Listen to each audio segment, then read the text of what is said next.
Je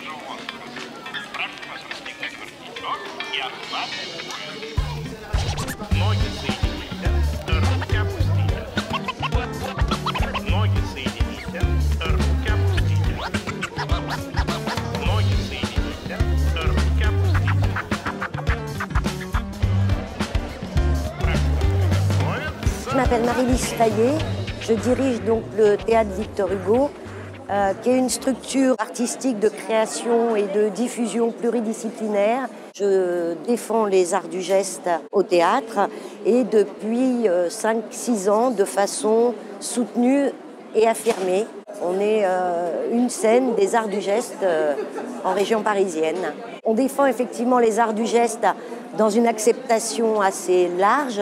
C'est-à-dire évidemment le mime, évidemment le théâtre gestuel, le théâtre visuel, le clown, bien sûr, le théâtre masqué, avec ou sans texte, d'une manière générale. C'est quand le corps est au cœur de la dramaturgie de la pièce, au cœur de la pièce, au cœur de la théâtralité. La Biennale des arts du mime et du geste, c'est la 3e édition, donc elle est née il y a 6 ans. C'était pas forcément fait pour être une biennale.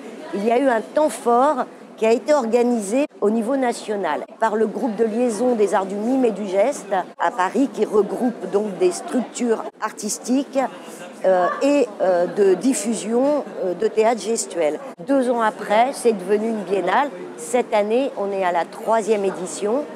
La biennale est donc soutenue par le ministère de la Culture, Direction générale de la création artistique, et organisée par le collectif des arts du mime et du geste et le GLAM. Le théâtre Victor Hugo y participe, a fait l'ouverture il y a donc 2 ans de la 2e biennale par la Nuit du geste, et on remet le couvert cette année.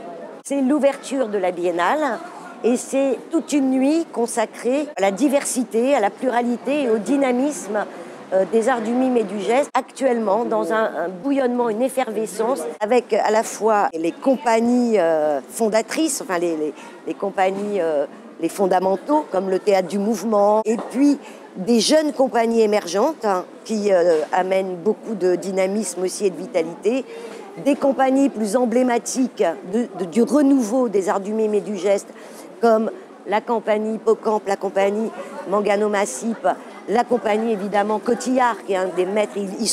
Aujourd'hui, ils sont tous là. Tout ça participe, ce mélange participe de la vitalité actuelle des arts du mime et du geste. Vous allez voir tout à l'heure à l'intérieur qu'on est complet ce soir. Et puis c'est un public jeune. L'espoir, l'avenir, c'est à la fois dans cette vitalité artistique et la jeunesse, vous verrez vous-même, du public qui s'investit dans ce domaine artistique.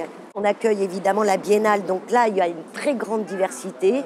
Ensuite on accueille Fractal, qui est une compagnie circassienne très gestuée et qui a été lauréate des plateaux du groupe Geste 2018. Il y a le collectif 2222, qui est une toute jeune compagnie qui est sortie de l'école Lecoq il y a 1 an, qui a fait un travail de sortie d'école qui à la fois parle de sujets graves, puisqu'il s'agit de la guerre et de l'exil, et qui fait rire avec, puisque c'est sur le mode burlesque. Évidemment, on va accueillir Garden Party, la compagnie numéro 8, le Teatro Kulunka avec André Sidorine. Ça, c'est dans le cadre de la Biennale. Et on a également un spectacle jeune public qui nous arrive de Hollande, la compagnie de Stilt, qui s'adresse aux enfants à partir de 2 ans. On a voulu donner le spectre le plus large, le plus transversal et puis le plus intergénérationnel possible.